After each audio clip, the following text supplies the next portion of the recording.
Got it down on the floor. I've been showing it around to people. I think I found a marketer. Alright, so a great game, okay? It's really fun. They have excellent music with this. But they have a little flaw, and that is that you have to calibrate the Wii controllers. The rattles now are the Wii, the two parts of the Wii remote. So I was struggling with it. It kind of turns you into an airline traffic thing and bringing the plane in. You have to tell the Wii that you know how to do it, and then it lets you into the game. They've created what's known as a classic bottleneck. So when I test something and I have trouble with it, I have to find out with real kids. So fortunately, I have a group of kids that I work with, the Serious Game Testers Club, and I offered them a reward if anyone could calibrate this game. And this is what what I do to these poor kids.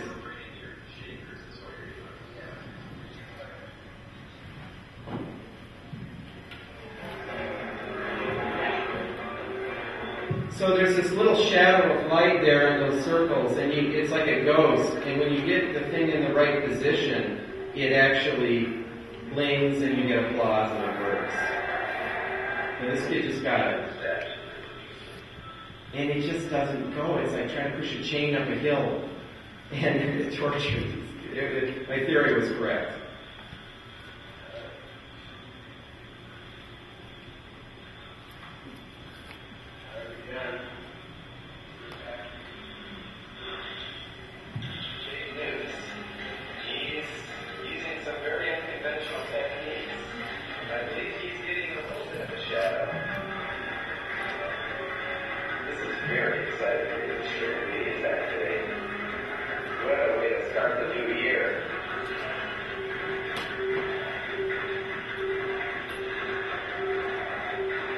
Sega, what were you thinking? You have destroyed this title.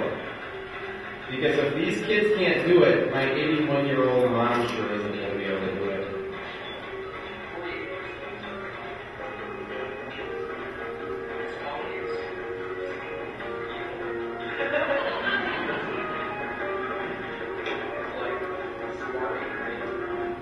So don't put an evil monkey in your game. Not a good idea.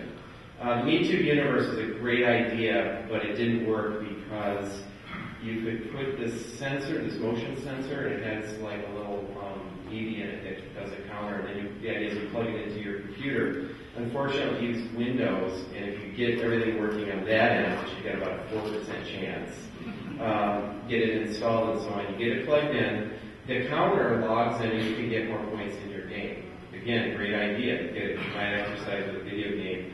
The only problem is you can put the thing on your cat and get, or your little brother or sister, or your dryer and get an equal number of points. Secondly, the game, once you get online, you just run around and there's not enough to do. So that creates some dust. You've heard of the Disney clickables? Are you reading the thing? The trouble with that, it's another great concept, but when you touch the things together, you get nothing. You don't know if it clicked. So in oftentimes success, the difference between dust or magic is in microseconds. And in this case, if they had done this, or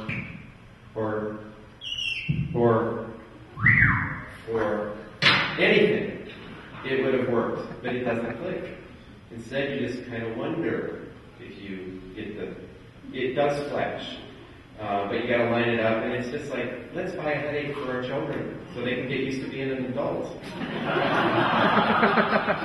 Build-A-Bear has been a psychopathic game, and I'm here to report it. Any ESRB folk here? I know there's somebody from ESRB. I pity you guys. I don't believe that games make it psychopathic, but this could actually damage you. I really enjoy my job because I discover these little treasures. This is just, I started to laugh. It's a shooting game. It's a shooter, first-person shooter, in Build-A-Bear. You're supposed to be using a squirt gun. Does that sound like a squirt gun? No, that sounds like a police rifle. With crosshairs, that's a really hard Just seems,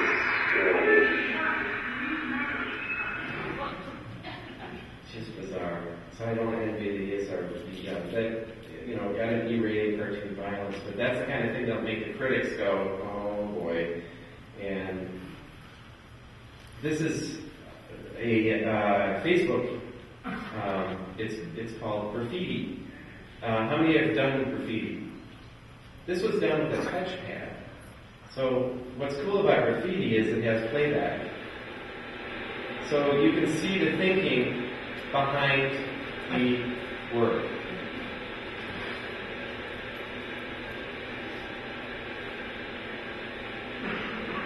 And so this is my daughter.